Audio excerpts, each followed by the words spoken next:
एक जगह लिखा है कि भगवान ने कहा कि भाई शंकर ने शपथ ली है कि जब जब देवताओं के हिस्से में विष आएगा हम पिएंगे, तो कहीं गलती से हम शंकर का हिस्सा न ले लें, और किसी दूसरे का हिस्सा लेना ठीक भी नहीं है।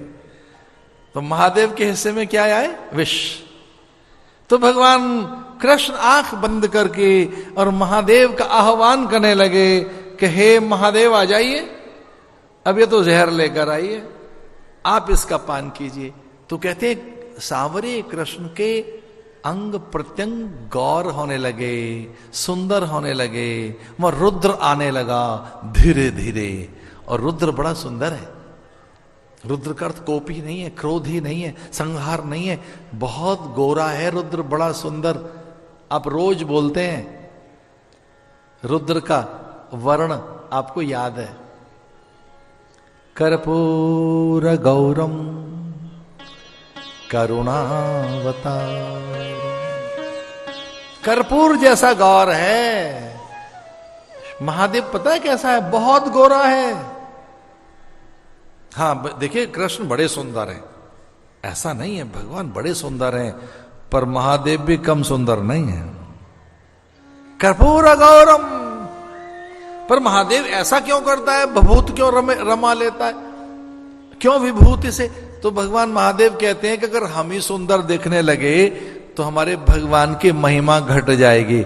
इसे राख लपेट के रहो, मृगशाला ओढ़कर, भस्म विभूत होकर, जटाजूट होकर, ऐसे ही आभूषणों से मुक्त होकर, मुंडों की माला धारण करते हुए स्मशान में जहां धू करके चिताएं जल रही हैं, वहां अपावन स्थान पर कहीं कोई हमें महान समझ न ले, क्योंकि महान तो मेरे भगवान ही हैं। बड़ा तो कौन है?